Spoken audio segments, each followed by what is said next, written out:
श्री स्वामी समर्थ. नमस्कार स्वामी सेवेकरांनो. मी आज तुम्हाला सत्संगविषयी काही माहिती देणार आहे. सत्संग म्हणजे काय? एकदा नारद मुनींनी भगवान विष्णूंना सहज विचारले, देवा, सत्संग सत्संग म्हणतात, त्याचा एवढा काय हो महिमा? यावर देवांनी त्यांना काहीही एक उत्तर न देता एका कीटकाचा निर्देश करून सांगितले की तो कीटक तुझ्या प्रश्नाचे उत्तर देईल. नारद मुनी त्या कीटकाला शोधत नरकापर्यंत गेले आणि त्यांनी त्या कीटकाला विचारले, सत्संगाचे काय फळ आहे तुला माहीत आहे का? कीटकाने त्यांच्याकडे एक कटाक्ष टाकला आणि तो मृत झाला. प्रश्नाचे उत्तर न मिळाल्याने ते पुन्हा भगवान श्री विष्णूकडे आले आणि म्हणाले, देवा, तो कीटक तर काही बोलल्याविनाच मृत झाला. आता तुम्हीच उत्तर सांगा. देवांनी नारदाचे म्हणणे ऐकून घेतले आणि ते म्हणाले, ते पहा, त्या समोरच्या झाडावर घरट्यात एक नुकतेच जन्मलेले पोपटाचे पिलू आहे. ते तुझ्या प्रश्नाचे उत्तर देईन. नारद मुनी त्या पोपटाच्या पिलाजवळ गेले आणि त्यांनी त्यालाही तोच प्रश्न विचारला की सत्संगाचा महिमा काय? पोपटाने एकदा डोळे उघडून त्याच्याकडे पाहिले आणि त्याने डोळे मिटले ते कायमचेच.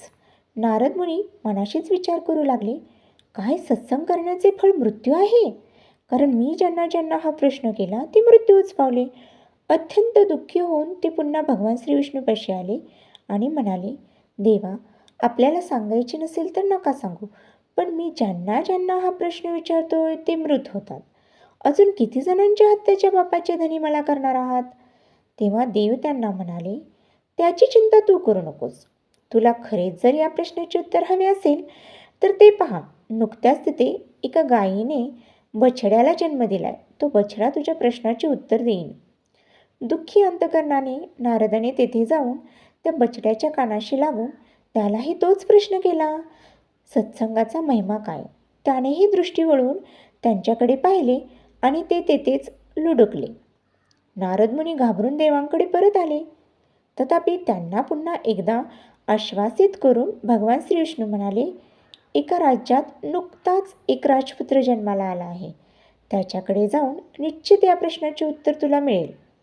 नारदांनी विचार केला, आत्तापर्यंत कीटक, पोपट व गायीच्या बछड्याचे मृत्यूने माझ्यावर काही आपत्ती आली नाही, पण राजकुमाराचे जर काही बरे वाईट झाले तर माझे प्राणही संकटात येऊ शकतात. तथापि देवाचे विश्वासावर ते राजकुमाराकडे गेले आणि त्यांनी धाडस करून राजकुमाराला मांडीवर घेतले आणि पापा घेण्याची निमित्त करून हळूच त्यांच्या कानात विचारले, सत्संगीत राहिल्याने काय लाभ होतो? प्रश्न ऐकून राजकुमार हसू लागला आणि म्हणाला, मुनिश्रेष्ठ, आपण अजून नाही समजलात का? अहो, आपण पहिल्यांदा मला भेटला तेव्हा मी कीटक होतो. आपण मला हा प्रश्न विचारला आणि मी मेलो आणि पोपट झालो. नंतर आपल्या दर्शनाने मी घरट्यात मेलो आणि मला गायीच्या बछड्याचा देह प्राप्त झाला. पुन्हा आपले दर्शन घडले आणि बछड्याचा देह पडून सर्व देहांमध्ये श्रेष्ठ असा हा मनुष्य देह प्राप्त झाला आणि पुन्हा आपल्या दर्शनाने मला पूर्णत्व प्राप्त झाले. हे सर्व आपल्यासारख्या संतांच्या दर्शनाचेच फळ आहे. ज्यांना आपल्यासारख्या संतांचा सहवास मिळतो ते धन्यच आहेत. नारदांना त्यांच्या प्रश्नाचे उत्तर मिळाले व सत्संगाचा महिमाही कळाला.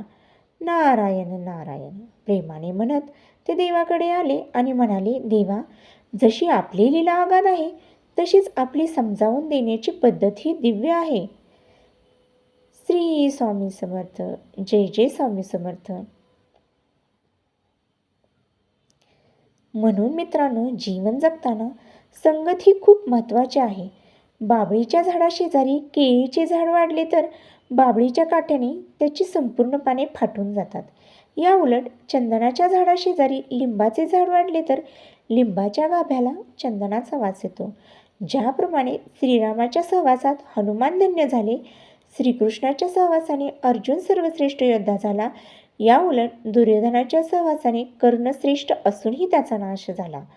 आपण ज्याच्यासोबत राहतो त्याच्या विचारांचा, राहणीचा, वागणीचा अंमल हा आपल्यावर होतच असतो. संगतीने विचार श्रेष्ठ अथवा दूषित होतात. संगत कशी हवी याचा विचार करावा. श्री स्वामी समर्थ. जय जय स्वामी समर्थ. श्रीराम समर्थ. जय जय रघुवीर समर्थ.